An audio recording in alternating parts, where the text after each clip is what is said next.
ये second world war के ऊपर जो हिरोशिमा नागासाकी में बंद हुआ था ना, दी एंड होना है वो। अभी हिरोशिमा नागासाकी नहीं होगा तब तक तो कोई जीत नहीं होगी। अमेरिका बम्बारमेंट एक से एक फाइटर बम लोड करते हुए दिखा रहे हैं।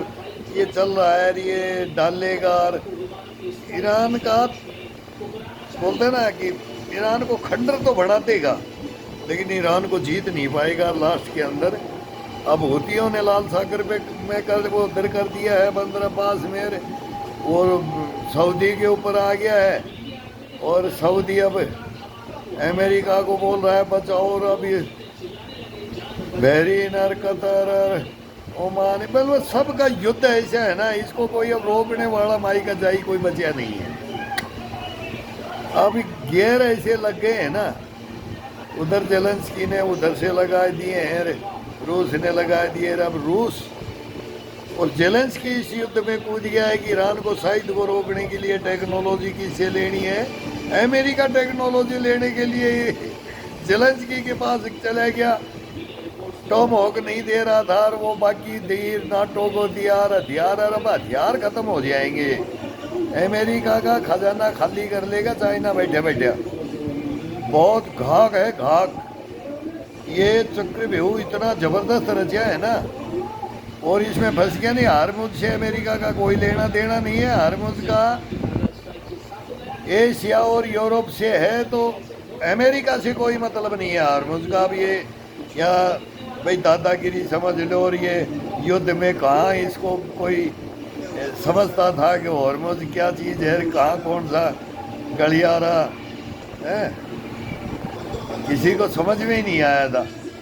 और अब ये परमाणु बम का काम कर रहा है, इस पे कब्जा करना बहुत खतरनाक है। सेना अब बारूदी धमकियां चल रही हैं, एक से एक।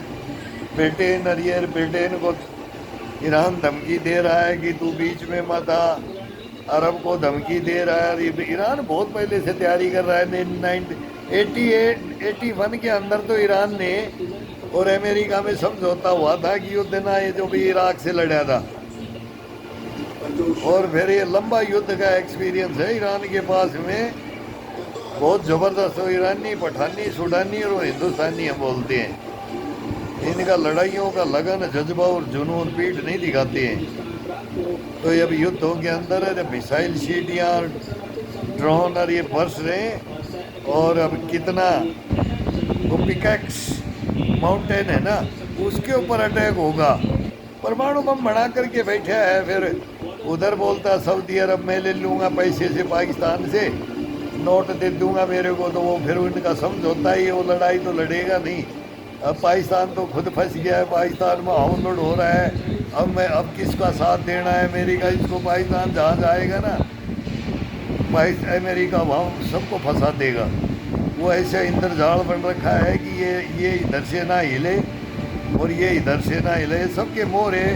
और वो शतरंज की चाल है ना, ये जो वर्ल्ड वार की, ये थर्ड वर्ल्ड वार है। और ये जेलेंस्की और यूक्रेन में जब ये हुआ और नाटो ने सपोर्ट किया और अमेरिका ने सपोर्ट किया, रूस को फंसा दिया। रूस की रिफाइनरियाँ जल रही है, पुतिन को गुस्सा आ रहा है। 100 घंटे के अंदर उधर कीव को, राजधानी को कब्जे में ले रहा है पुतिन। आग लगा रहा है, फैब बम डाल रहा है 3-3 हज़ार किलो के। जेलेंस्की समझ नहीं रहा अभी भी। अब मिशन उसने अपना मेजर जनरल चेंज कर दिया है जेलेंस्की ने। तो पुतिन ने भी बोल दिया अब तेरा यूक्रेन ही ख़त्म है, यूक्रेन को ही कब्जा करेगा। वो 4 बांगे थे ना, डोनबास और जेपोरोजियार, खैरसोन। अब मतलब पूरे यूक्रेन को ही लेकर के कोई नाटो का झगड़ा ही नहीं रखेगा पुतिन। अब रूस को तो बर्बाद कर ही दिया है नाटो के चक्कर में। कहाँ झाड़ के पेड़ में राजी जेलेंस्की भगया है कि अपने देश में वो गड़बैयाँ पपिया झपियाँ हो रही है नेताओं की। इनका वो यूरोप है, उनका कल्चर है। और वहाँ जनता, अब देखो 50 लाख तो पब्लिक मारी गई है, फौज ही मारी गई तो पब्लिक ही है। कितने घर बर्बाद होते हैं, कितना जीवन नष्ट होता है। याद करते रहेंगे कि मेरे बाप ने लड़ा था, मेरा दादा ने ये बहादुरी करी थी, मेडल मिलते हैं इनमें। वीर योद्धा दोनों तरफ की सेनाएं लड़ती हैं और खड़ी हो जाती हैं। अब अमेरिका के खिलाफ ईरान की, अब वो कोई भी हो, तीन तीन सेनाएं बनी हुई है। वो सब खामने की अलग थी, ईरान की अलग थी, फिर वो प्राइवेट, मतलब सबका अपना अपना चलता है कि देश का कैसे। फिर ईरान ने तो वो, फिर अमेरिका उल्टी चाल चले ईरान की, इजराइल की तरफ। इसने परमाणु युद्ध बना लिया तो मैं क्यों नहीं बना लूँ। वो घोषणा भी नहीं करवाई तो फिर अमेरिका से ही ले लेना था, जैसे सऊदी अरब को पाकिस्तान अपने आप ही देने चला गया। अगर ईरान के, इस इजराइल के पास परमाणु बम था तो वहाँ भी चेक करा दो और ईरान को भी रोक देते कि भाई इसके पास नहीं है। तो वो घोषणा भी नहीं है, 90 परमाणु बम बनाते बता रहे हैं, तो फिर ईरान तो बनाएगा, ईरान का हक बढ़ता है। अब हिंदुस्तान ने बनाया तो अमेरिका ने बोले पाकिस्तान का भी है, बनवाया कि नहीं पाकिस्तान ने, तुरंत बनवा दिया अमेरिका ने। और अब्दुल कदीर को कहाँ साइंटिस्ट को कहाँ से जा कर के, कहाँ से ये कारनामे होते हैं, ये सब, ये बहुत बड़ा खेल खेला जाता है। और अब सारी दुनिया बनाएगी, सारी दुनिया इस विश्व युद्ध में आएगी। अब जापान ने भी बोएं ततेर दिए कि एक ही साल में 5,500 वो रूस को और अमेरिका को काट देगा। और उसके पास ये प्लूटोनियम और यूरेनियम और उनके पास में जो हाई टेक्नोलॉजी है ना, तो ईरान भी, अब जापान भी कम नहीं है, अमेरिका भी कम नहीं है, किंग जोंग भी कम नहीं है, चाइना भी कम नहीं, इंडिया भी कम नहीं, ईरान देख ही रहे हो कम नहीं, इजराइल कम नहीं, उधर नाटो ही समझ लो, वो जेलेंस्की तो एक झाड़ के पेड़ पे चढ़ा हुआ है, और उधर रूस भी कम नहीं, उधर नाटो भी कम नहीं। ये तो बड़वार है। अब ये देखो कि किसका हथियार चमकता है, किसकी मिसाइल, मतलब किसके ड्रोन, किसके फिर वो बोलेंगे ना वो फाइटर जेट किसके पास है, तो कौन कब कूदेगा, कौन किस में आंट लगाएगा, कौन किसको हथियार कितना सप्लाई करेगा, कौन किसके समर्थन में खुला आएगा। तो अमेरिका जा रहा है तो पूरी दुनिया को अपनी तरफ मांग रहा है। अमेरिका अलग थलग पड़ गया है।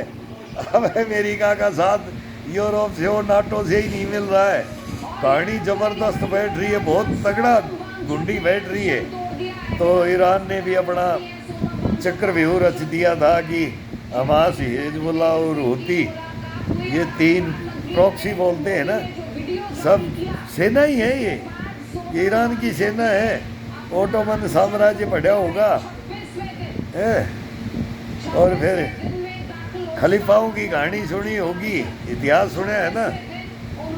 तो इधर कौन बनता, पाकिस्तान बनना भी चाहता है, सऊदी भी बनना चाहता था, और टर्की भी बनना चाहता है। ईरान सबसे पहले बोलता है कि मैं हूँ, तुम कौन हो।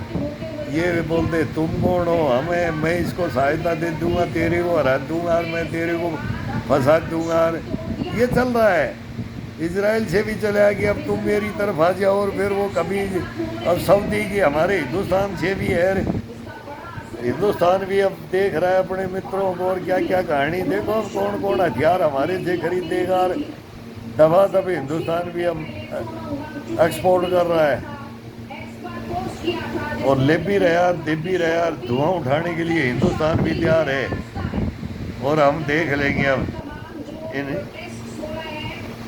पाखंडी कॉकरोचों को, पाखंडी कॉकरोच बोलते हैं हम, देख लेंगे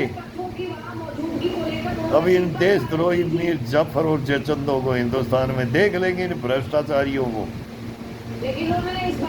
अब ये कहीं भी हो सकते हैं, राजनीति में भी हैं, विदेशों में भी बैठे हुए हैं, यहाँ खरीदते हैं। और ये हमारे समाज से लड़के लेते हैं, टैलेंटेड लड़के, कि इनके ऊपर कोई विश्वास ना करे, सहानुभूति हो। और हिंदुस्तान को रोक दे रही है, जो दिल्ली में हुआ है, ये कम नहीं है हमारे लिए, वर्ल्ड वार है। सचेत हो जाओ।